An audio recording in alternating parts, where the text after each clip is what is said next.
nítorí ẹ̀sùn ìpànìyàn adájọ́ ní kí wọ́n lọ́ọ́ yẹgi fún mẹkáníìkì mẹ́ta kan ní Kwara. Adájọ́ nílé-ẹjọ́ gíga kan tó fi ìlú Ìlọrin ṣe ibùjókòó, onídàájọ́ Yusuf Ibrahim ló ti pàṣẹ pé kí wọ́n lọ́ọ́ yẹgi fún àwọn ọ̀daràn mẹ́ta kan, Isiaka Jimoh, Lekan Ahmed àti Adébáyọ̀ Saheed, tí wọ́n jẹ́ mẹkáníìkì lágbègbè Amúyọ̀ nílùú Ọ̀fà, ìpínlẹ̀ Kwara. Ẹ̀sùn tí wọ́n fi kàn wọ́n ni pé àwọn mẹ́tẹ̀ẹ̀ta wọ́n gbìmọ̀ pọ̀ láti ṣekú pa arákùnrin kan tórúkọ rẹ̀ ń jẹ́ Saheed Lawal. Ẹni tó jẹ́ adarí àwọn agbèfọ́ba nípínlẹ̀ Kwara, Ayọ̀ọ́lá Àkàndé, òun ló wọ́ àwọn ọ̀daràn mẹ́tẹ̀ẹ̀ta lọ síwájú ilé-ẹjọ́ tó sì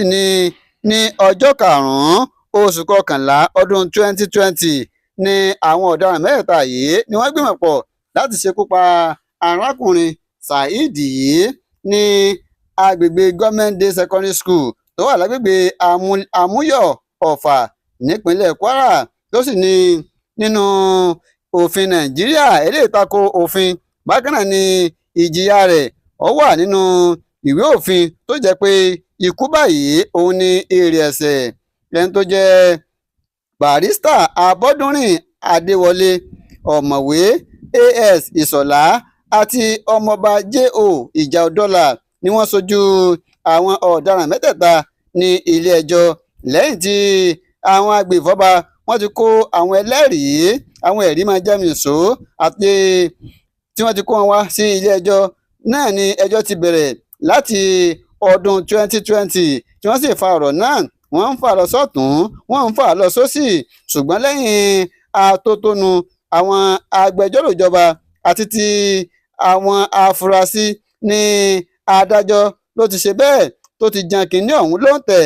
ní àná tí ṣe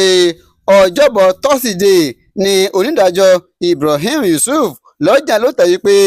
lẹ́yìn àyẹ̀wò fínífíní àti àwọn ẹ̀rí máa jẹ́ mìíṣó tí wọ́n kó síwájú ilé-ẹjọ́, ó fi hàn gbangba pé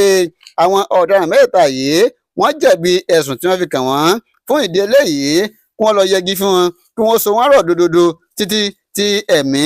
yóò fi bọ́ lọ́rùn wọn. Eléyìí ni yóò lè kọ́ àwọn mìíràn tó bá tún fẹ́ hu ìwà abú yìí, yóò lè jẹ́ àríkọ́gbọ́n fún wọn.